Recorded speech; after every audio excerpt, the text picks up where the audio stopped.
Bienvenue sur JK, où des histoires vraies se racontent et des drames de la vie réelle se dévoilent. Asseyez-vous et profitez de l'histoire d'aujourd'hui. La soirée annuelle de l'entreprise battait déjà son plein lorsque ma femme et moi sommes arrivés au lieu de réception, dans le centre-ville de Chicago. Il était difficile de détacher son regard de la silhouette athlétique de Jennifer, magnifiquement mise en valeur par son élégante robe de cocktail noire. Elle était superbe, même après avoir eu 2 enfants. Nos enfants passaient le week-end chez mes parents. Jen était absolument magnifique. Je dois avouer que parfois j'oublie à quel point elle est vraiment séduisante. J'étais vêtu de mon plus beau costume anthracite. Rien de trop sophistiqué, mais suffisamment respectable pour un événement d'entreprise. Jennifer m'embrassa rapidement sur la joue et alla se mêler aux autres invités. Je me dirigeais vers le bar où plusieurs de mes collègues étaient engagés dans un débat animé. Il semblait intense et passionné. Et dès que je fus à portée de voix, je compris pourquoi la tension était si palpable. C'était l'un de ces débats censés stimuler l'intellect et forcer à sortir des sentiers battus. Qui gagnerait un combat entre Hulk et Superman? Je dus secouer la tête face à l'inutilité de telles discussions. On pourrait penser que dans une pièce remplie d'hommes adultes et intelligents travaillant dans la gestion de restaurants, les sujets de conversation ne seraient pas aussi puérils. Tout le monde sait que Superman est le choix évident. Pourquoi même en discutait-on? Quoi qu'il en soit, je décidai de participer à ce débat monumental en offrant mon avis d'expert, que j'avais recueilli d'un point de vue scientifique grâce à des recherches approfondies menées durant mon enfance. Cela incluait d'innombrables heures passées à étudier les bandes dessinées Marvel et DC. Puisque mes connaissances dépassaient clairement celles de quiconque était présent, j'étais certain que ma contribution mettrait fin au débat, une fois pour toutes. Étonnamment, les autres participants ne jugèrent pas mes arguments définitifs. Je ne réussis qu'à rendre la conversation plus bruyante. Mais c'est ce qui arrive quand on mélange des hommes adultes avec de l'alcool. On obtient un groupe d'adolescents qui rotent, rient et en viennent parfois aux mains.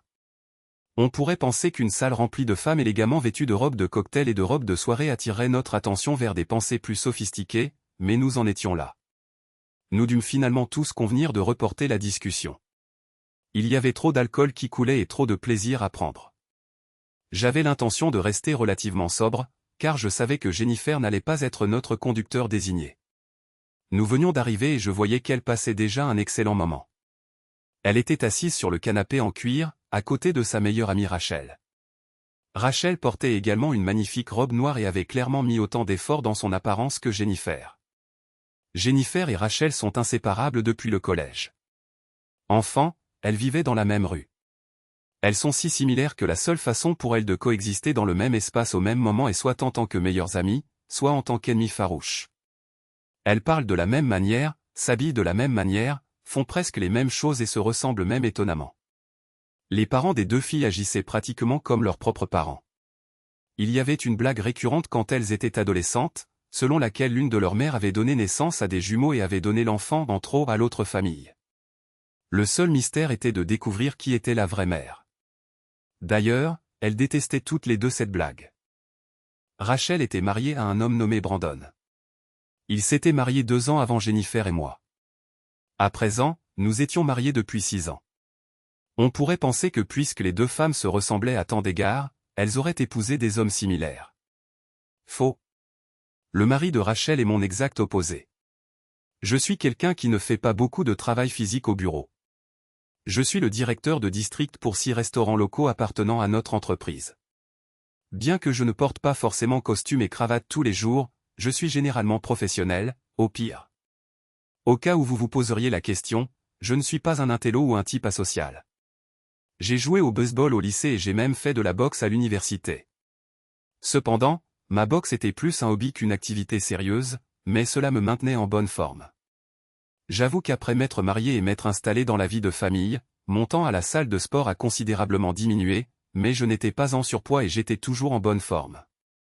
Brandon, en revanche, travaille dans une usine de fabrication locale. Je ne suis pas sûr de son titre de poste officiel, mais je sais que cela implique de soulever de l'équipement lourd pendant 8 à 10 heures par jour, plusieurs fois par jour. Sans compter qu'il vit pratiquement à la salle de sport. Comme vous pouvez l'imaginer, il est extrêmement musclé. Alors que mes cheveux restent courts et soignés, les siens sont longs et tirés en queue de cheval. Sa barbe complète son image de guerrier moderne. Brandon a l'air de sortir d'un film de viking. Alors que je ressemble plus à un professionnel des affaires, je ne me suis jamais vraiment attaché à lui. Je ne le détestais pas exactement, mais nous n'avions aucune connexion qui aurait pu faire de nous des amis proches, ou même des amis tout court. Pour moi, c'était le mari de Rachel.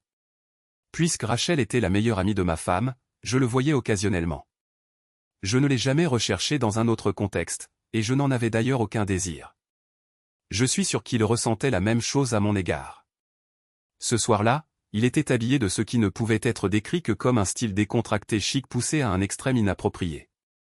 Sa chemise était déboutonnée beaucoup trop bas, exposant sa poitrine, et il semblait penser que c'était une tenue acceptable pour un événement d'entreprise. J'appelle ça chercher à attirer l'attention. Ses actions ne pouvaient être interprétées que comme celles de quelqu'un désespéré d'être remarqué.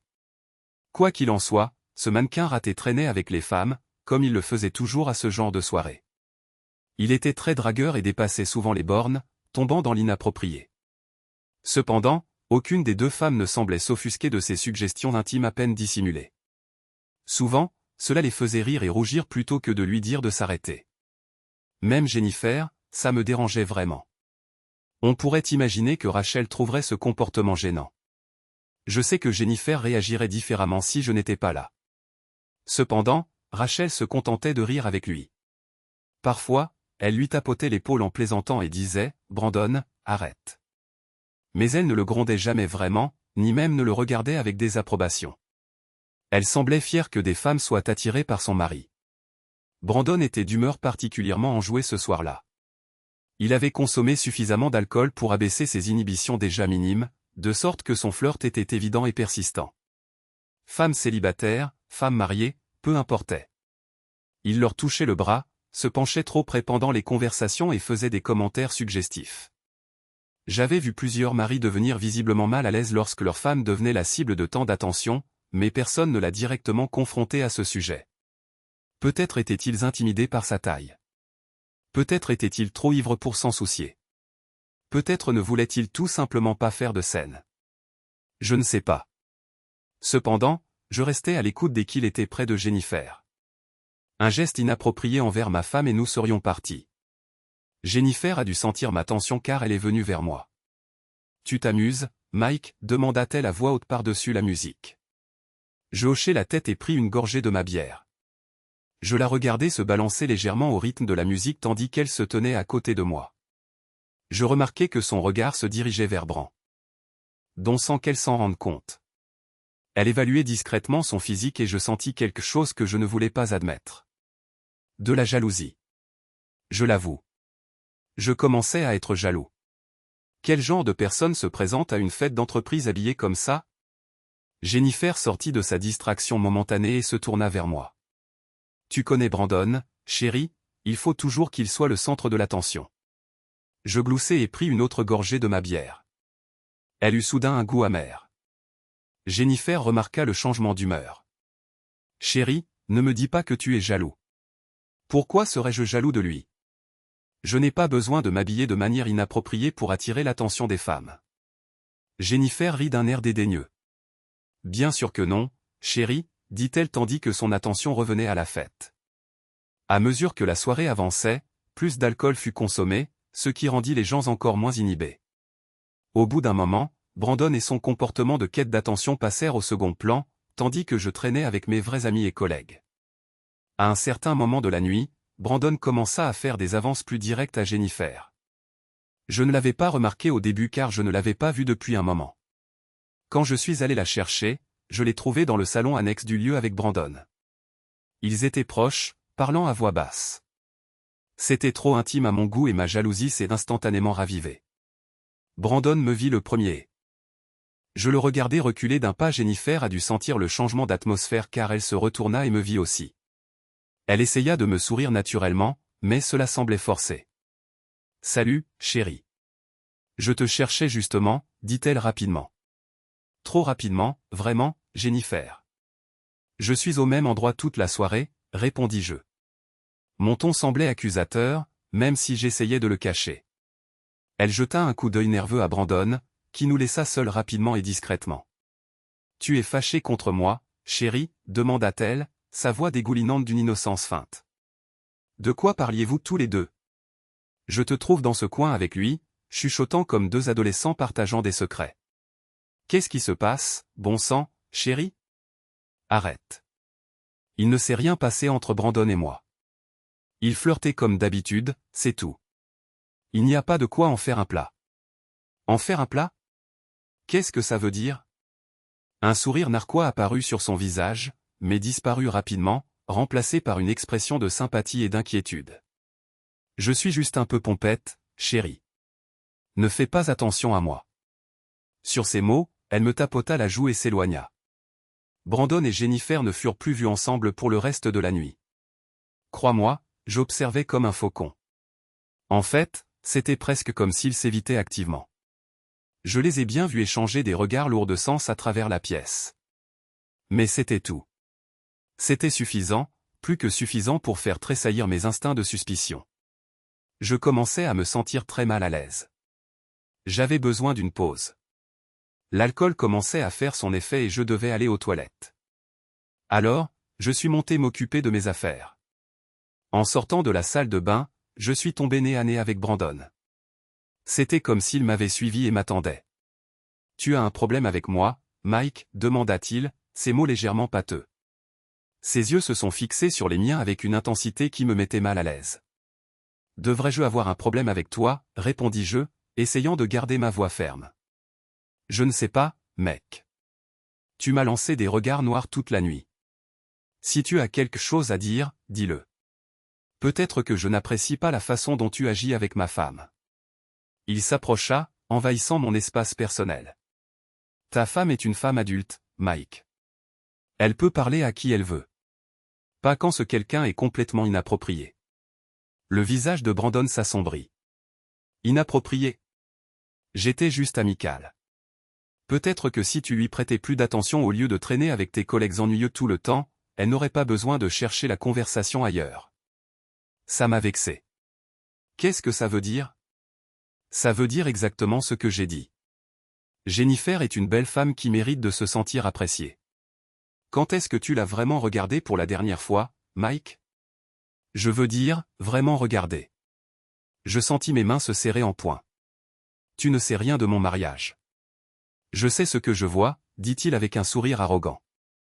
Et ce que je vois, c'est une femme qui ne reçoit pas l'attention qu'elle mérite à la maison. Avant que je ne puisse me retenir, je le poussai violemment contre le mur. Reste loin de ma femme. Brandon rit, ne semblant pas affecté par mon agressivité. Ou quoi? Tu vas faire quelque chose? La tension était électrique. Nous restâmes là plusieurs secondes, nous fixant du regard. Finalement, Brandon ajusta sa chemise et passa devant moi. Profite bien du reste de ta soirée, Mike, dit-il d'un air délibérément désinvolte en redescendant. Je restai là quelques minutes, essayant de me calmer avant de rejoindre la fête. Quand je suis finalement redescendu, j'ai remarqué que Jennifer était prête à partir. Elle semblait impatiente de rentrer à la maison, ce qui me convenait parfaitement. La soirée était de toute façon gâchée. Le trajet de retour fut majoritairement silencieux. Jennifer regardait par la fenêtre tandis que je me concentrais sur la conduite à travers les rues de Chicago. La tension entre nous était palpable, mais aucun de nous ne semblait prêt à aborder ce qui s'était passé. Une fois à la maison, Jennifer monta directement se changer pendant que je prenais une bière dans le réfrigérateur et m'asseyais dans le salon. Je digérais encore les événements de la soirée quand je l'entendis m'appeler d'en haut. « Mike, tu peux monter une minute ?» Je montai les escaliers et la trouvai dans notre chambre. Elle avait mis sa chemise de nuit et était assise au bord du lit. Il y avait quelque chose dans son expression que je ne pouvais pas tout à fait déchiffrer. « Il faut qu'on parle de ce soir, dit-elle doucement. »« Quoi à propos de ce soir ? À propos de ce qui s'est passé avec Brandon ? À propos de ce que tu penses ? » Je m'assis à côté d'elle sur le lit. Je pense que ce type a dépassé les bornes et je n'apprécie pas la façon dont il te parlait. Mike, il ne s'est rien passé. On parlait juste. Ça n'avait pas l'air de juste parler, pour moi. Jennifer soupira. Tu es paranoïaque. Est-ce que je le suis? Parce que de là où j'étais, il semblait que vous étiez plutôt intime. C'est ridicule. Je me levai et commençai à faire les 100 pas. Quelque chose me dérangeait au-delà des événements de la soirée, mais je ne pouvais pas mettre le doigt dessus. Alors que je faisais le tour de la pièce, quelque chose attira mon regard près de la commode de Jennifer. Là, partiellement caché sous d'autres vêtements qu'elle avait enlevés, se trouvait un morceau de tissu en dentelle noire. Je le ramassai et réalisai que c'était une culotte féminine, mais pas celle de Jennifer. Le style était différent, plus élaboré que tout ce qu'elle portait habituellement. « Jennifer » dis-je, en brandissant le vêtement. « Qu'est-ce que c'est » Elle regarda la culotte dans ma main et je vis son visage changer. La couleur s'échappa de ses joues. Je ne sais pas. Peut-être que ça s'est mélangé avec notre linge d'une manière ou d'une autre. Mélangé avec notre linge ? Comment la culotte de quelqu'un d'autre se retrouve-t-elle dans notre chambre ? Jennifer se leva rapidement. Mike, je ne sais vraiment pas comment ça a atterri là, mais je pouvais le voir dans ses yeux. Elle savait exactement comment c'était arrivé. Les pièces commençaient à s'assembler, et je n'aimais pas l'image qu'elle formait. Dis-moi la vérité, Jennifer. Qu'est-ce qui s'est passé ? Elle ouvrit la bouche pour répondre, mais aucun mot ne sortit. Au lieu de cela, des larmes commencèrent à monter à ses yeux. Oh mon Dieu, murmurai-je, la réalisation me frappant comme un coup physique. Oh mon Dieu, Jen. Jennifer, qu'as-tu fait ? Le silence s'étira entre nous, lourd et suffocant. Quand elle parla enfin, sa voix était à peine un murmure. Mike, je peux t'expliquer. Expliquer quoi ? Expliquer comment les sous-vêtements d'une autre femme se sont retrouvés dans notre chambre. Expliquer pourquoi toi et Brandon chuchotiez dans les coins à la fête. Expliquer pourquoi tu agis si étrangement ces derniers temps. Jennifer retomba sur le lit, les mains couvrant son visage. Ce n'est pas ce que tu penses. Alors dis-moi ce que c'est. Parce qu'en ce moment, je pense que ma femme a eu une liaison. Les mots planaient dans l'air entre nous comme un nuage toxique. Les épaules de Jennifer commencèrent à trembler alors qu'elle pleurait de plus belle. S'il te plaît, Mike, laisse-moi juste t'expliquer. J'écoute. Mais même en prononçant ces mots, je n'étais pas sûr de vouloir entendre ce qu'elle avait à dire. Une partie de moi savait que ce qui allait suivre changerait tout entre nous pour toujours. Jennifer prit une inspiration tremblante et leva les yeux vers moi, ses yeux rouges et remplis de larmes. Ce n'est pas seulement Brandon, Mike. C'est plus compliqué que ça. Plus compliqué comment ? C'est Rachel aussi. La pièce commença à tourner. Je dus m'asseoir avant de tomber. Rachel, qu'est-ce que Rachel a à voir avec ça ? Nous, tous les trois, nous avons été. Elle ne put finir la phrase, mais elle n'en eut pas besoin. J'avais compris. J'avais l'impression que j'allais vomir. Depuis quand ? Pas longtemps. Juste quelques fois. Mike, je te jure que ça ne voulait rien dire. C'est juste arrivé. C'est juste arrivé. Des choses comme ça n'arrivent pas juste. Jennifer, ma voix montait. Et je sentais ma colère grandir. Mais sous la colère, il y avait quelque chose de pire. Une douleur profonde et écrasante qui rendait la respiration difficile. Comment as-tu pu nous faire ça, à nous, à notre famille ? Jennifer sanglotait maintenant. Je ne sais pas. Je ne sais pas pourquoi je l'ai fait. J'étais confuse et seule. Seule ? Tu étais seule ? Nous vivons dans la même maison. Nous dormons dans le même lit, mais nous ne nous connectons plus vraiment, Mike. C'est quand la dernière fois que nous avons vraiment parlé ? C'est quand la dernière fois que tu m'as regardé comme avant ? Alors, c'est de ma faute. Non, ce n'est pas ce que je dis. J'essaie juste d'expliquer. Non. N'essaie pas. Je me levai et recommençai à faire les 100 pas. J'avais besoin de bouger. J'avais besoin de faire quelque chose avec l'énergie qui me parcourait le corps.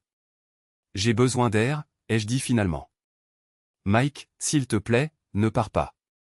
Nous devons régler ça. Régler ça. Jennifer, tu as couché avec ta meilleure amie et son mari. Comment exactement est-ce qu'on règle ça ? Je ne sais pas, mais nous devons essayer. Pour les enfants, pour nous, pour tout ce que nous avons bâti ensemble. Je cessai de faire les 100 pas et la regarder. Elle avait l'air si petite assise là sur notre lit, en pleurs et brisée. Une partie de moi voulait la réconforter, mais une plus grande partie de moi voulait fuir le plus loin possible. Je ne peux pas faire ça maintenant, ai-je dit. J'ai besoin de temps pour réfléchir. Où va ? Est-ce-tu? Je ne sais pas. Quelque part. N'importe où, sauf ici. Je pris mes clés et me dirigeai vers la porte. Jennifer m'appela, mais je ne m'arrêtai pas. Je ne pouvais pas m'arrêter. Si je restais une minute de plus, j'avais peur de ce que je pourrais dire ou faire. En m'éloignant de notre maison, j'entendais la voix de Jennifer résonner dans mon esprit, me disant des choses que je n'aurais jamais voulu savoir. La vie parfaite que je pensais que nous menions était un mensonge, et je n'avais aucune idée de comment gérer cette réalité. Je conduisais sans but dans les rues de Chicago, mon esprit assailli de questions et d'images que je ne pouvais pas chasser. Depuis combien de temps cela durait-il? Combien de mensonges m'avait-elle raconté? Combien de fois étais-je resté assis à la maison pendant que ma femme était avec eux? Et Rachel, la douce, innocente Rachel, que je connaissais depuis des années, qui était venue chez nous, avait dîné à notre table, joué avec nos enfants. Cette pensée me rendait physiquement malade. Je me retrouvais devant un restaurant ouvert toute la nuit dans le sud de la ville. Je suis resté assis dans ma voiture pendant plusieurs minutes, essayant de décider si je voulais entrer ou simplement continuer à rouler. Finalement, je décidai que j'avais besoin d'un café et peut-être d'un peu de temps pour me vider la tête. Le restaurant était presque vide, à l'exception de quelques travailleurs de nuit et d'insomniaques. J'ai commandé un café et me suis assis dans un coin, regardant la circulation passer par la fenêtre. La normalité de tout cela me semblait surréaliste. Les gens menaient leur vie normale pendant que la mienne s'écroulait. Mon téléphone a vibré avec des messages de Jennifer, mais je n'arrivais pas à les lire. J'ai éteint le téléphone et l'ai mis dans ma poche. J'avais besoin de silence. J'avais besoin de réfléchir, mais réfléchir était la dernière chose que je voulais faire. Chaque pensée me ramenait à la même réalisation dévastatrice. Mon mariage était terminé. Il n'y avait pas de retour possible. Certaines choses ne pouvaient être ni pardonnées ni oubliées, et c'était l'une d'elles. Je suis resté dans ce restaurant jusqu'au lever du soleil, regardant la ville s'éveiller autour de moi. Quand je décidai enfin de rentrer chez moi, je savais que plus rien ne serait jamais pareil. La maison était silencieuse quand je suis entré. Jennifer dormait sur le canapé du salon, portant toujours les vêtements qu'elle avait mis la veille. Des mouchoirs étaient éparpillés autour d'elle, preuve d'une longue nuit de larmes. Je suis resté là à la regarder pendant plusieurs minutes, essayant de concilier cette image avec la femme que je pensais avoir épousée. Comment quelqu'un qui avait l'air si innocent pouvait-il avoir fait quelque chose d'aussi dévastateur?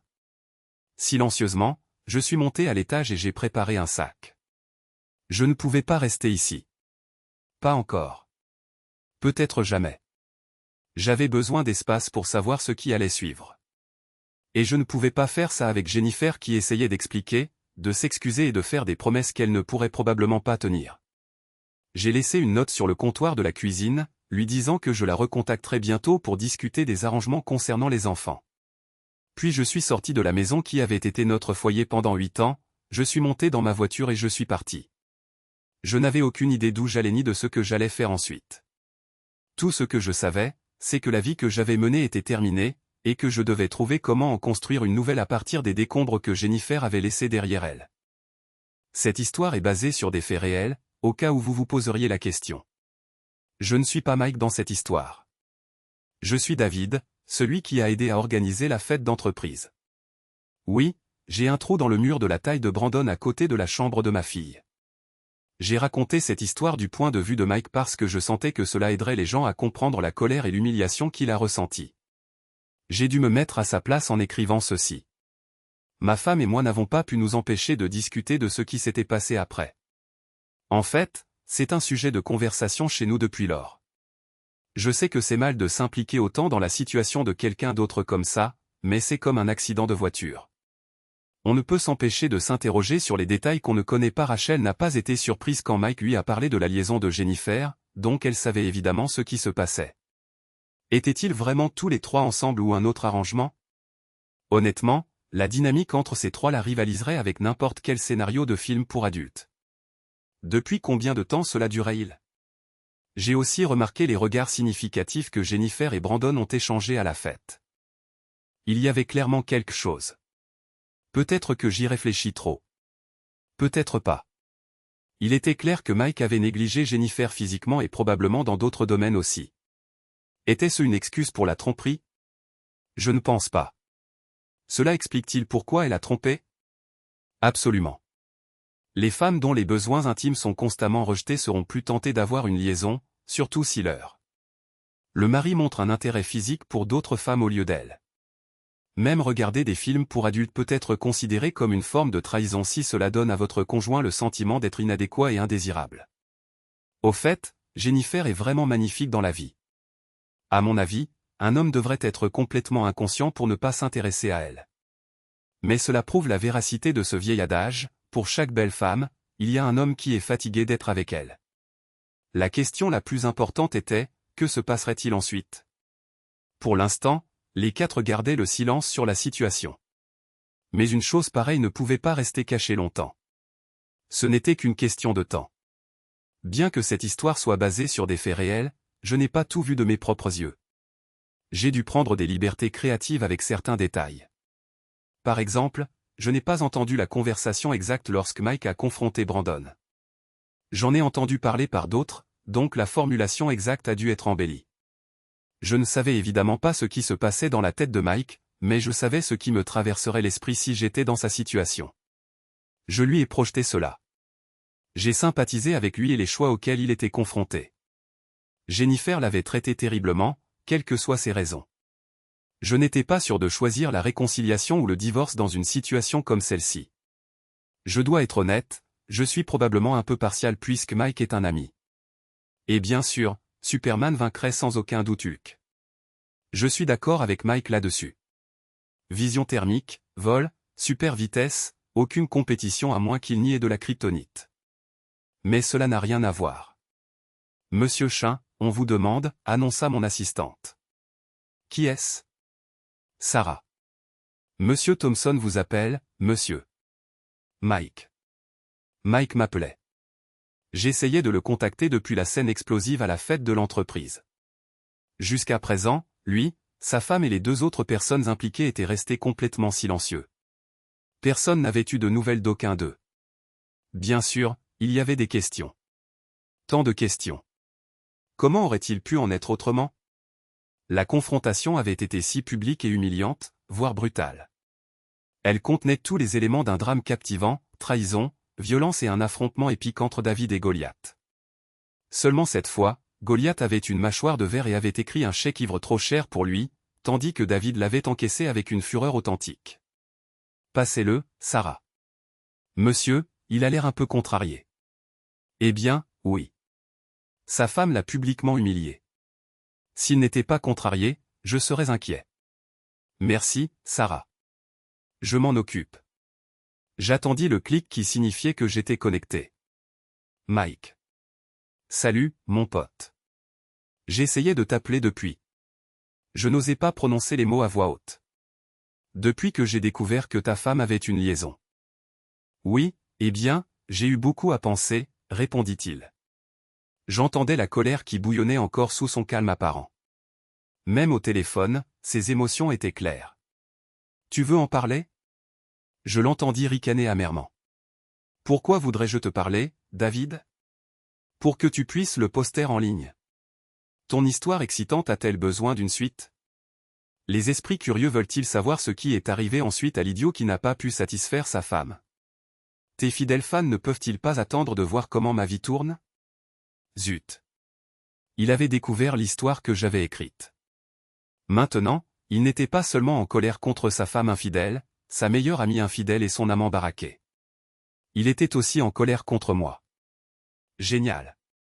Mike et moi étions allés au lycée ensemble. Il jouait au baseball, moi au football américain. Nous étions restés en contact et avions forgé une amitié qui dura des années.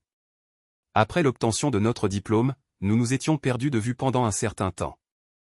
Il était allé directement à l'université tandis que j'avais rejoint l'armée de l'air. Après mon service, il était revenu dans notre ville natale et avait trouvé un poste de gérant dans notre chaîne de restaurants. Cela pourrait ressembler à un gâchis pour un diplôme universitaire, mais Mike était bon dans ce qu'il faisait. Il avait gravi les échelons jusqu'à devenir directeur de district et était très respecté. Lorsque j'ai commencé à travailler pour la même chaîne, nous nous sommes reconnectés. Mike, je suis vraiment désolé pour l'histoire. Je ne pensais pas que beaucoup de gens verraient où elle était publiée, et je ne pensais certainement pas que tu la découvrirais. J'avais tort. Les gens l'ont vraiment lu. J'ai même reçu un message d'un gars que je connais qui a entendu parler de la fête et a ensuite lu ton histoire en ligne. Qui était ce gars? Je le connais? Non, tu ne le connais pas. C'est un type odieux nommé Harry qui vit en Virginie. Je ris. Tu connais Harry? Alors, tu as entendu parler de lui? Un type sympa une fois que tu passes outre son attitude. Au fait, il a pris ton parti et pense aussi que tu as bien géré ça. Oui. Eh bien, je suis sûr qu'il pensait ça avant de lire l'histoire que tu as écrite sur moi, dit Mike. Et je l'entendis rire malgré tout. Je lui donnai une petite tape amicale. Et il ne sembla pas s'en soucier, alors je savais que ça allait. David, pourquoi as-tu dû me faire passer pour une telle mauviette? Me suis-je vraiment enfui comme ça? Mauviette? Mike, tu as mis ce gars KO d'un seul coup de poing. J'avais peur que tu ne lui mordes l'oreille si tu avais continué à te battre. Si tu avais boxé comme ça à l'université, tu aurais été un champion. Personne ne pense que tu es faible. Ce n'était qu'un hobby.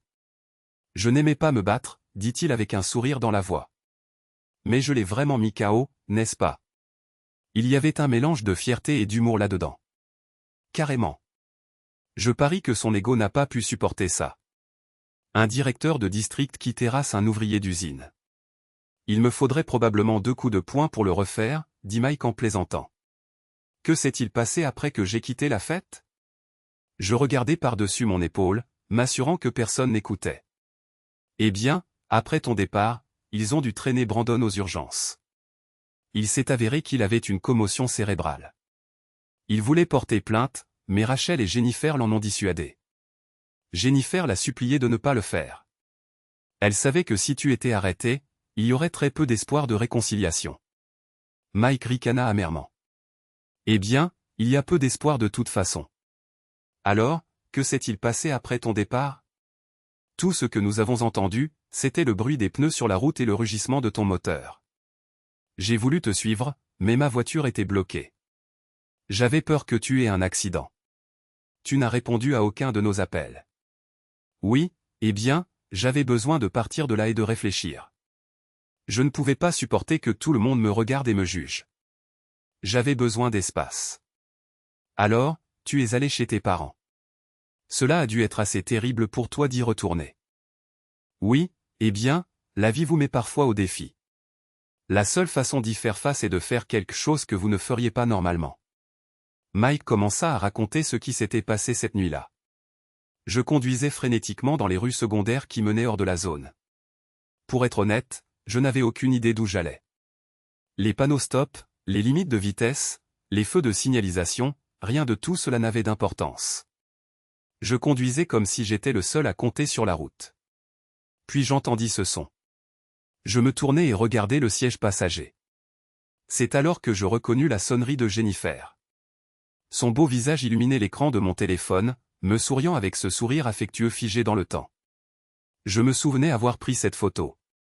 J'étais si heureux alors, si plein d'amour et d'adoration. Mais maintenant, cette photo ressemblait à un mensonge. Si je répondais au téléphone, la voix à l'autre bout me mentirait aussi. Cette mélodie joyeuse annonçant son appel. Tout n'était que mensonge. Elle avait couché avec Brandon. Elle l'avait probablement embrassé passionnément, pleine d'excitation et de désir.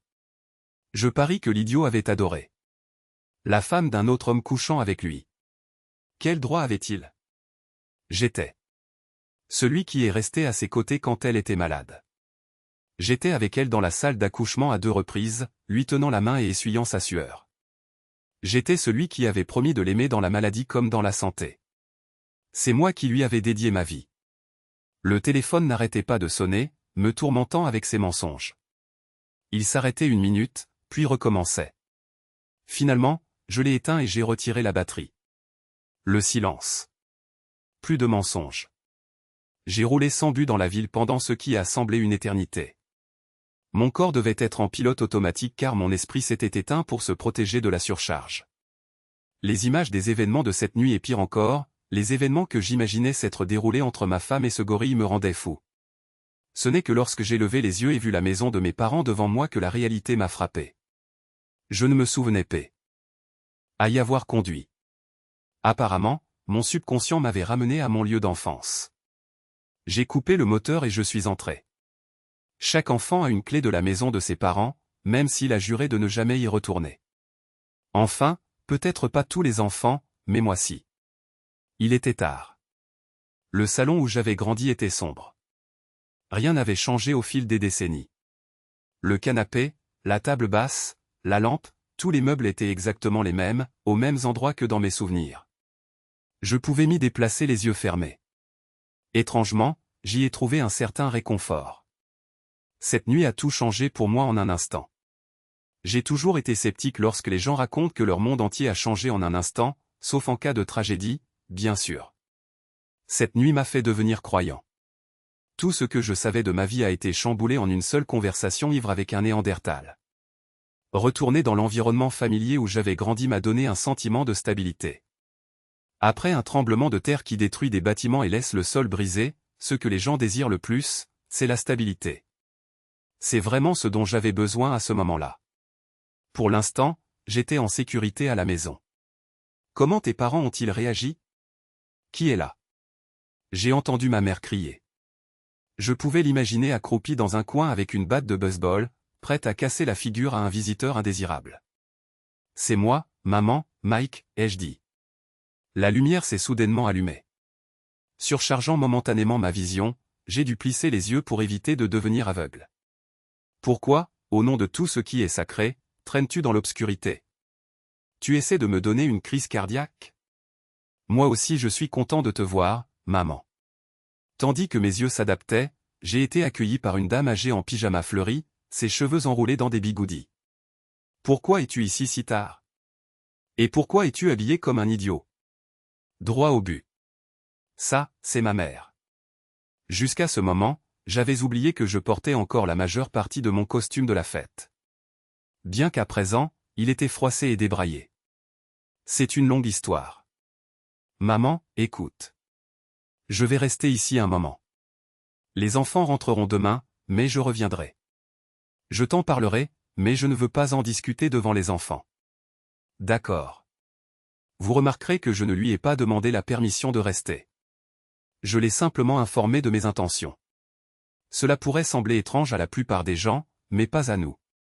Ma famille n'est pas ce que l'on pourrait appeler affectueuse. Mon vieux est un type direct qui ne dit jamais plus que nécessaire et s'attend à la même chose en retour. Les câlins consistent en une brève tape sur la poitrine et une tape dans le dos. Je t'aime est un terme réservé aux mourants. Lui et ma mère formaient le couple parfait car elle était exactement pareille. Elle était très limitée dans la quantité d'affection qu'elle montrait. Comment ils ont pu se rapprocher pour m'avoir est un mystère à la fois déroutant et troublant.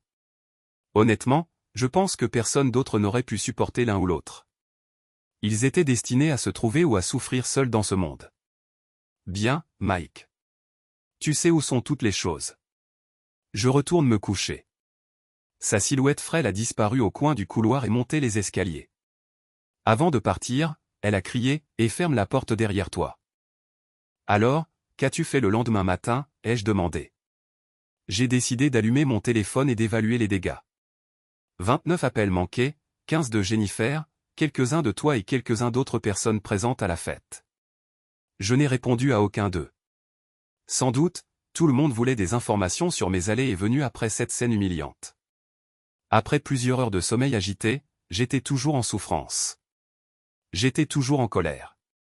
J'étais confus. J'avoue, j'étais curieux de savoir ce qui s'était passé. Mais d'autres émotions m'envahissaient. Je me demandais aussi où étaient les flics. Je ne savais pas ce qui était arrivé à Brandon après mon départ. Était-il allé à l'hôpital? Avait-il porté plainte? Allais-je aller en prison? Je suis sorti du lit et j'ai quitté la maison discrètement avant que ma mère ne se réveille. J'ai laissé un mot disant que je partais et que si Jennifer appelait, il fallait lui dire que je l'appellerais quand je serais prêt. Elle était libre de prendre les enfants si elle le voulait. Sinon, je les ramènerais à la maison plus tard. Heureusement, c'était dimanche et je n'avais pas besoin d'être au travail. C'était une bonne chose car j'avais besoin de quelque chose de liquide et de fort. La douleur de la nuit dernière pesait sur ma poitrine et j'avais besoin de quelque chose d'aussi fort pour l'engourdir. Alors, je me suis garé devant mon bar préféré et je suis entré. Combien de temps es-tu resté chez tes parents? JP. Assez les 2 semaines suivantes, à me cacher. Pendant cette période, le seul contact que j'ai eu avec Jennifer, c'est quand j'ai ramené les enfants à la maison et récupéré quelques affaires. Après plusieurs tentatives de conversation maladroites, elle s'énervait avant que je ne parte. Je l'ai entendue parler au téléphone une fois. Mes oreilles se sont dressées tandis que j'écoutais pendant plusieurs minutes. Si elle avait parlé à Brandon, j'aurais pété un câble. À en juger par sa moitié de la conversation, c'était Rachel. Je ne savais pas si c'était mieux ou pire. J'ai passé la majeure partie de mon temps libre entre la maison de mes parents et le bar. Mon père était en voyage d'affaires, donc il n'y avait que moi et ma mère. Oh, quelle joie, elle n'est vraiment pas du genre à avoir des conversations profondes. À sa décharge, elle a vraiment écouté et a été de soutien, mais je ne pense pas qu'elle ait vraiment compris. De plus, je ne lui aurais jamais raconté certaines choses, surtout après tous ces avertissements durant ma jeunesse. Pendant mon séjour chez ma mère, nous avons très peu parlé. Je lui ai donné une idée générale de la raison pour laquelle je restais chez elle. Elle a écouté attentivement, mais n'a presque rien dit de la situation. Elle m'a demandé ce que j'allais faire à ce sujet. La seule réponse que j'ai pu lui donner fut un haussement d'épaule. Et, je ne sais pas, tu t'en sortiras, fut sa réponse encourageante. Rien de plus n'a été dit à ce sujet. Cela semble assez froid quand je le dis à voix haute, mais d'une certaine manière, c'était étonnamment réconfortant. Je n'avais pas besoin de raconter les événements encore et encore. Elle n'exigeait pas de mise à jour quotidienne sur mon état d'esprit et ne me traitait pas comme une fragile poupée de porcelaine qu'il fallait dorloter et protéger. Aucune énergie n'a été gaspillée à essayer de me remonter le moral. J'étais libre de faire mon deuil seul, à ma manière. J'ai pris tous mes jours de maladie et mes jours personnels. Je ne pouvais tout simplement pas faire face à qui que ce soit. Même si personne de mon travail n'était à la fête, nous vivions dans une ville relativement petite. Les nouvelles ont tendance à voyager à la vitesse de la lumière. La vitesse à laquelle un bavard rapporte à un autre. Je n'avais pas seulement affaire à une femme infidèle. C'est ainsi qu'elle m'avait détruit publiquement devant tout le monde. Pauvre Mike. Il est trop fatigué pour faire l'amour à sa femme. Pourtant, il trouve le temps de s'asseoir devant son ordinateur et de regarder des films pour adultes tous les soirs. Peut-être que s'il arrêtait de chercher des poupées Barbie en silicone sur Internet et prêtait plus d'attention. Vis-à-vis de sa femme, elle n'aurait pas à pleurer auprès de sa meilleure amie que son mari ne s'intéressait plus à elle. Comment se remettre de ça? Finalement, j'ai dû éteindre mon portable. Ce truc infernal n'arrêtait pas de sonner. Différents visages s'éclairaient, me suppliant de décrocher. Qu'ils aillent tous au diable. Je ne sais pas si c'était l'univers qui s'inquiétait pour moi ou la simple fierté masculine de Brandon, mais les flics ne se sont jamais montrés. C'était intéressant de voir comment mes amis se comportaient. Ils ont envoyé beaucoup de mails. Ils ont même appelé, mais ils ne sont pas venus chez mes parents. J'ai réalisé que quand les gens ne savent pas quoi dire, ils évitent simplement la situation. Ce n'étaient pas de mauvais amis, mais ils n'avaient aucune idée de ce qui se passait ni de comment aider. Alors, ils n'ont rien fait. C'était autant une malédiction qu'une bénédiction. Puisqu'il n'y avait rien pour me distraire, j'y pensais tout le temps. La seule façon d'arrêter de penser était de chasser les images terribles qui tournaient dans ma tête. Alors, j'ai bu. Au bar, l'alcool est devenu ma déesse et mon sauveur. Le pire en restant chez ma mère était d'être éloigné de mes enfants. C'était un exil de ma propre création, mais ça restait nul. Je savais que les voir signifiait voir Jennifer. C'était comme savoir qu'un lit chaud m'attendait, mais je devais traverser un lac à moitié gelé pour y arriver, alors j'ai bu encore plus pour oublier. Ce n'est que lorsque le barman m'a montré une histoire écrite par un bon ami que j'ai rompu ce schéma. Elle s'appelait La fête de l'entreprise. Une histoire qui présentait des similitudes frappantes avec ma situation. Directeur, ouvrier d'usine, Superman contre Hulk. Voilà, espèce d'idiot. Mike fit une pause. J'ai sorti mon portable, l'ai allumé, et j'ai composé ton numéro avec colère. C'est donc à ce moment-là que tu m'as appelé la première fois, dis-je. Exactement. Et nous voilà maintenant. Que s'est-il passé quand tu es finalement rentré chez toi pour gérer Jennifer? Mike resta silencieux un long moment. C'est là que les choses sont devenues vraiment difficiles, David. Nous avons eu des conversations que je n'oublierai jamais. Peux-tu m'en parler? C'était douloureux, mais je pense que ça nous a aidés tous les deux à comprendre ce qui n'allait vraiment pas dans notre mariage. Mike poursuivit son récit. Alors, qu'est-ce que tu vas faire avec Jennifer? Le divorce? La réconciliation? La tabasser? Je lui avais demandé quand nous nous étions enfin rencontrés en personne chez moi. Mike laissa échapper un rire triste et discret et regarda l'assiette devant lui. Je dois choisir, dit-il sans grand enthousiasme. Je pouvais voir la douleur écrite sur son visage. Je le voyais rejouer les événements de la fête encore et encore dans son esprit, écoutant ces mots comme s'ils se répétaient. Mike, je dois te demander et dis-moi d'aller au diable si c'est trop personnel. Mais à propos des films pour adultes, qu'est-ce qu'elle voulait dire par là? Les joues de Mike devinrent rouges et il remua nerveusement sur sa chaise. Alors, et si je regarde parfois de tels films? Mais ce n'est certainement pas tous les jours. Tu dis qu'elle ne veut pas d'intimité ou que c'est toi? Demandai-je sur la défensive. Bien sûr, je veux de l'intimité, mais Jennifer a dit que je regardais ça au lieu de lui faire l'amour. C'est vrai, admit-il. Va au diable, David. C'est trop personnel, claqua-t-il. D'accord, mon pote. Soit. Mais je veux juste comprendre ce qui n'a pas marché entre vous deux. Je veux dire, vous avez toujours semblé si heureux. J'insistai doucement. Il baissa les yeux vers sa nourriture tandis que sa fourchette la faisait tourner autour de l'assiette. Elle ne comprend juste pas, David. Qu'est-ce qu'elle ne comprend pas? Mike laissa tomber sa fourchette et se frotta le visage des deux mains, prenant une profonde inspiration. C'était un soupir triste mêlé à autre chose.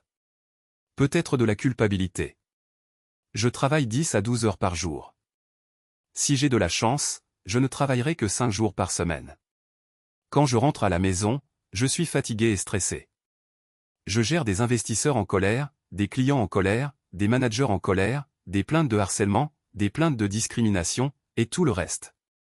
Tout ça me retombe dessus.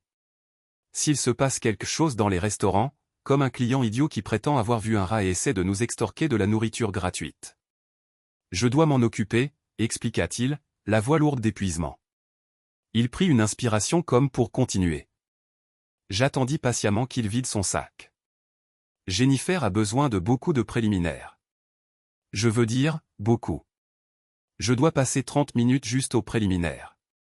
Puis quand elle est prête, nous commençons l'intimité proprement dite. Elle aime changer de position souvent.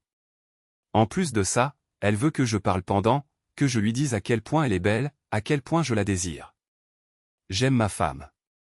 Vraiment. Et quand j'ai de l'énergie, c'est génial.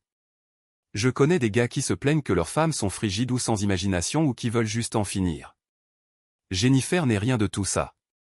Mais je n'ai pas la force de faire ça tous les soirs, surtout après toutes les conneries que je dois gérer toute la journée, avoua-t-il. Sa voix empreinte de tristesse. David, parfois je me sens juste mieux quand je suis seul. Je déteste dire ça. Je veux dire, chaque homme rêve d'une femme comme Jennifer, une femme passionnée qui aime vraiment l'intimité.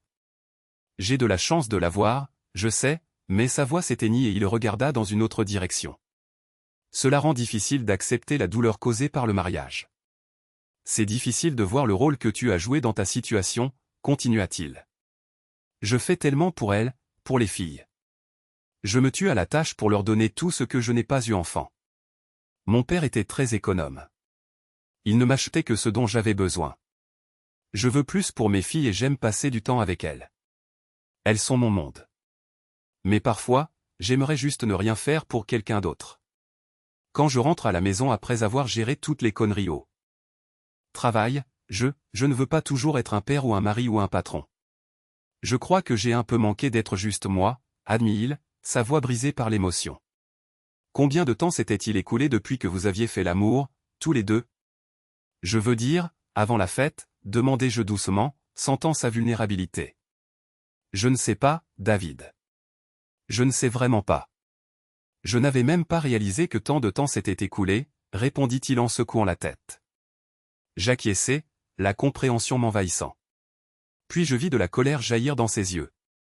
Mais ça ne lui donne pas le droit de faire ce qu'elle a fait, David. Je ne l'ai pas humiliée devant tout le monde. Je n'ai pas couché avec une autre femme. Elle aurait dû venir me voir. Pourquoi n'est-elle pas venue me voir? S'exclama-t-il, la frustration évidente dans sa voix. Je devais prendre un risque avec ma prochaine déclaration. Il était important de faire passer mon message sans qu'il ait l'impression que je prenais son parti. Peut-être pour la même raison que tu ne lui as jamais dit pourquoi tu regardais parfois des films pour adultes. La communication est difficile, surtout si on ne réalise pas qu'on doit dire quelque chose au départ. Comment dire à ton conjoint que tu es malheureux? Facilement. Tu dis, je suis malheureux. Touché. Tout devenait trop lourd, alors j'ai changé de mode. Alors, Mike, à propos de mon mur. Je plaisantais, espérant détendre l'atmosphère. Il me regarda et vit que je plaisantais. Il sourit et secoua la tête. Considérons que nous sommes quittes pour l'histoire, idiot? Il rit doucement. Je pensais que le coup de poing au visage nous avait remis à égalité. Pas du tout. Je dus rire. Cet aperçu du vieux Mike était rafraîchissant, même si cela ne dura qu'un instant. C'est juste. C'est là que j'ai vu ma femme debout dans l'embrasure de la porte avec un air étrange sur son visage. Ses yeux me disaient de venir la voir immédiatement. Je m'excusai et m'approchai d'elle. « Qu'est-ce qu'il y a, ma chérie ?» Elle me regarda nerveusement et me tira plus près pour qu'elle puisse. Je murmurai. D'une manière ou d'une autre, Jennifer a découvert que Mike était ici. Elle est en route. Bon sang. Il l'a probablement appelé pour lui crier dessus ou faire quelque chose de stupide comme ça. Il lui a involontairement donné des informations sur l'endroit où il se trouvait. Nous devons l'arrêter à la porte. Ma femme leva la main et secoua la tête. David, je ne vais pas me mêler de ce désordre. Mike doit gérer ça. Il l'évite depuis 2 semaines. Je me suis surpris à me mettre en colère contre ma femme. Elle l'a trompé. As-tu oublié ça? Non, je n'ai pas oublié. J'ai un trou dans le mur pour me le rappeler, dit-elle en désignant l'endroit où le poing de Mike avait rencontré la tête de Brandon, qui avait ensuite heurté le mur. Mais il doit s'en occuper lui-même. Chérie, tu peux être son ami et l'aider à traverser ça, mais il ne peut pas y échapper éternellement. Elle me tapota la poitrine et s'en alla. Je me suis tourné pour préparer Mike à ce qui allait arriver. Mike, je vous ai entendu. Vous ne pouvez pas chuchoter. Elle est en route. Il se frotta le menton et grimaça. Puis un air de détermination apparut sur son visage. Bien, dit-il fermement, s'éloignant de la table. Il se tourna vers moi et me regarda dans les yeux. Je suis prêt à affronter ça, dit-il d'un ton décisif. Puis il se leva et sortit par ma porte arrière. Un magnifique coucher de soleil aux couleurs douces se déversait dans le ciel pâle. Orange, rouge et toutes les nuances intermédiaires. Si serein, presque apaisant. Mike. La sérénité disparut lorsque la voix de Jennifer retentit. Je regardais depuis ma fenêtre de cuisine la scène se dérouler dans mon arrière-cour.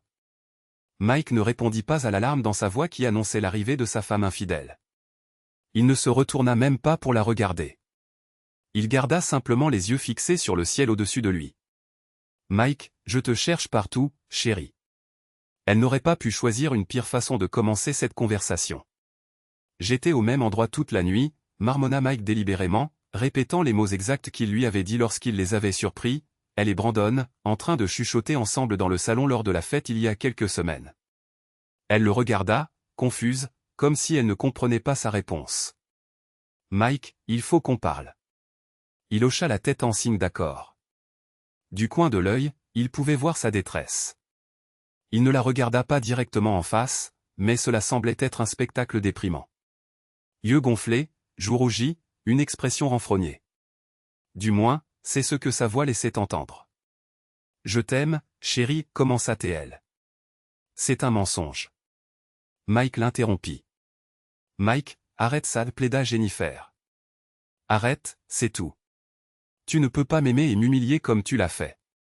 Mettre notre relation sur la place publique comme ça. Je ne te ferai jamais ça. » De quoi parles-tu, Mike? C'est toi qui m'as fait ça. La colère montait dans sa voix. Tu as dévalé les escaliers comme un fou.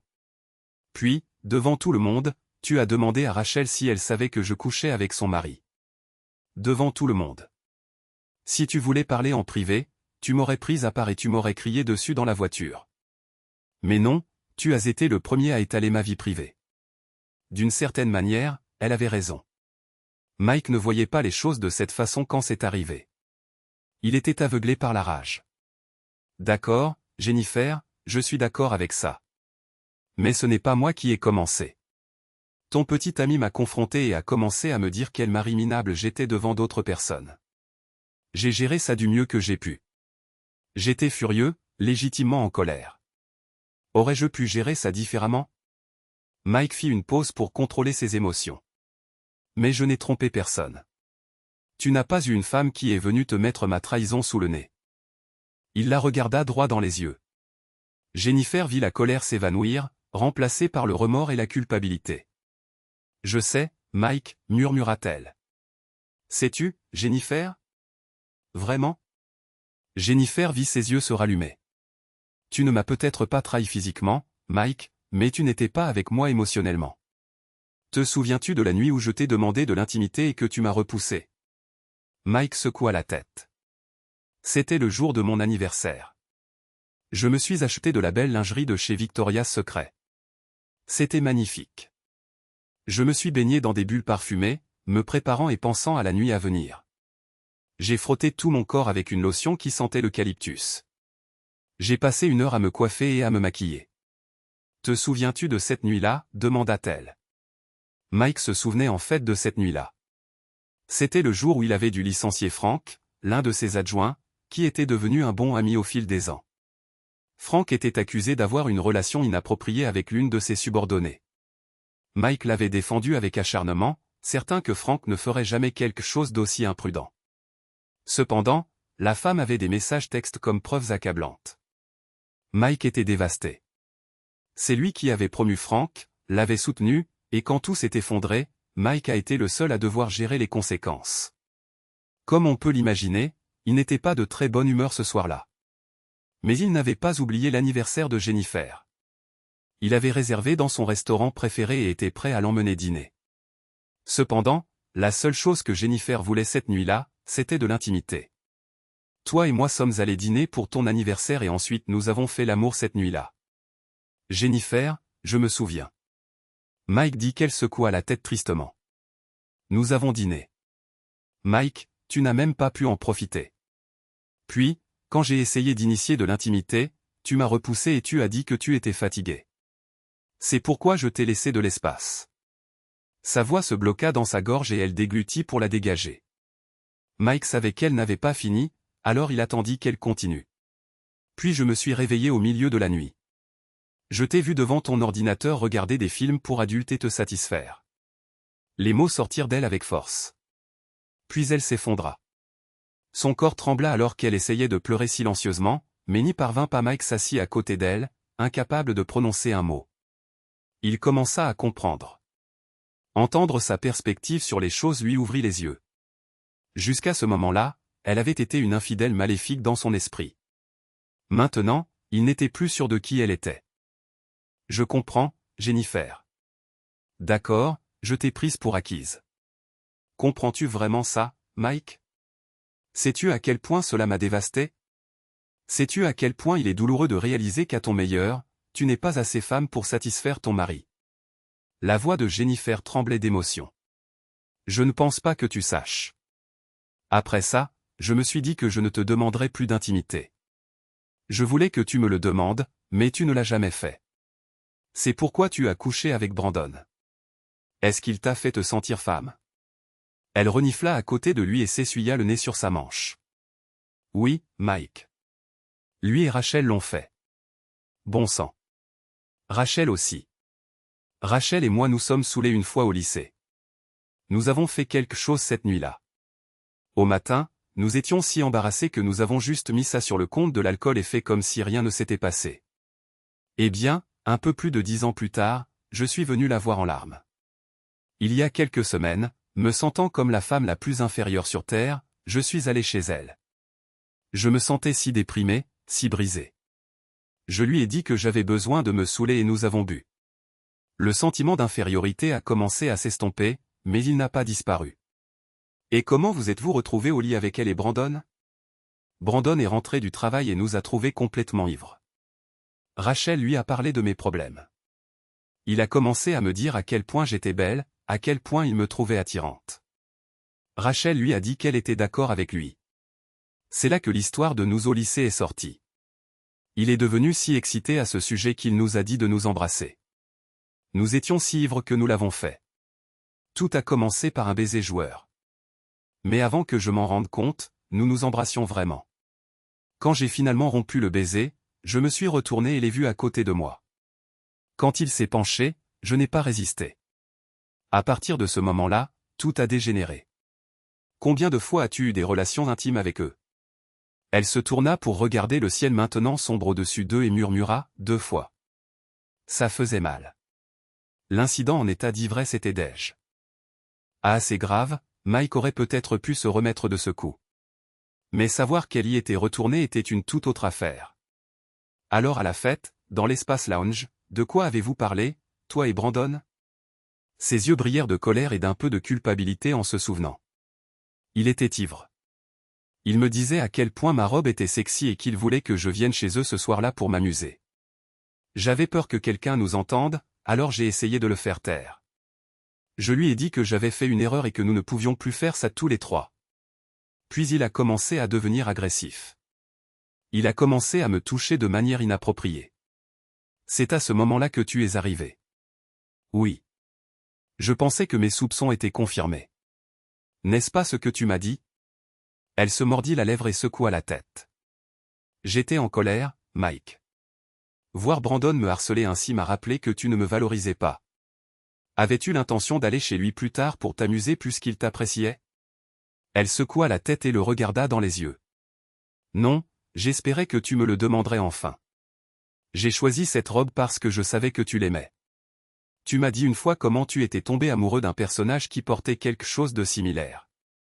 J'ai vu tes yeux quand tu m'as regardé avec. J'ai vu que tu me désirais enfin. J'ai failli ne pas venir à la fête du tout pour obtenir ce dont j'avais tant envie depuis si longtemps. J'aurais aimé pouvoir le faire. J'espérais qu'à notre retour à la maison, tu me prendrais et puis Brandon est arrivé. Elle prononça son nom comme si elle le crachait. Eh bien, cela ne serait pas arrivé si tu n'avais pas couché avec lui en premier lieu. Pourquoi n'as-tu pas simplement parlé avec moi, Jennifer? Elle secoua tristement la tête et renifla. Je ne sais pas, Mike. J'aurais aimé savoir. Dieu seul sait pourquoi je ne l'ai pas fait.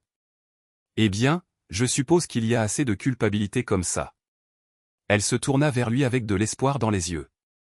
Alors, qu'est-ce qu'on fait maintenant, Mike? Je ne veux pas te perdre. Je t'aime tellement. Je donnerais n'importe quoi pour que nous surmontions cela. La tête de Mike tournait. Pouvait-il surmonter cela? Pouvait-il pardonner à sa femme? Étant donné qu'il avait joué un rôle dans leur malheur, pouvait-il laisser le passé derrière eux? Je ne sais pas, Jennifer. Tant de choses se sont passées. Il faudrait beaucoup de choses pour que nous commencions à guérir de cela. Une lueur d'espoir grandit en elle. Elle essuya ses larmes et lui prit la main. Je ferai tout. S'il te plaît, donne-moi une chance de te prouver à quel point je t'aime. Mike la regarda dans les yeux et y vit de l'espoir. Il commença à le ressentir aussi. Cela prendrait du temps, mais il était possible qu'ils se guérissent mutuellement s'ils se battaient tous les deux suffisamment longtemps et avec acharnement. D'accord, Jennifer, mais cela nécessitera plusieurs choses. Premièrement, nous devons suivre une thérapie de couple. C'est simplement nécessaire. Évidemment, nous avons encore beaucoup de choses à régler. Nous devons trouver comment communiquer l'un avec l'autre. Elle l'embrassa sur la joue et l'enlaça au cou. Oui, mon chéri. Tout ce que tu veux. Deuxièmement, tu dois cesser d'être ami avec Rachel. C'est à ce moment-là que Mike vit la lumière s'éteindre dans ses yeux, et il sentit qu'elle s'éteignait aussi dans son cœur. Que as-tu dit? J'ai dit, tu dois cesser d'être ami avec Rachel. Mike, pourquoi me demandes-tu de faire ça? Il se pencha en arrière et la regarda avec incrédulité. Tu ne peux pas être sérieuse, Jennifer. Tu m'as trompé avec elle et son mari. Que penses-tu que je vais faire? Juste faire confiance que cela ne se reproduira pas chaque fois que tu es avec elle ou que tu lui parles? Ne sais-tu pas ce que je penserais? Comment puis-je guérir si on me frotte régulièrement du sel sur ma plaie? Elle le repoussa comme s'il l'avait giflé. Ses yeux se remplirent de nouvelles larmes. Les secondes s'écoulèrent tandis qu'ils se regardaient simplement. Tu veux que je choisisse entre ma meilleure amie et mon mari? Je ne peux pas faire ça, Mike. S'il te plaît, ne me force pas à faire ça. Mike ne pouvait décrire la douleur qui le traversa à cet instant. Étrangement, c'était en fait pire que la douleur de l'avoir surprise en train de le tromper. Cette fois, il n'y avait pas de rage pour la dissimuler. Il sentit son cœur se serrer dans sa poitrine, écrasé par le poids de la prise de conscience que c'était trop à supporter. Le fait qu'elle ne puisse pas le choisir lui plutôt que sa meilleure amie était écrasant, dévorant, une catastrophe d'une ampleur exterminatrice.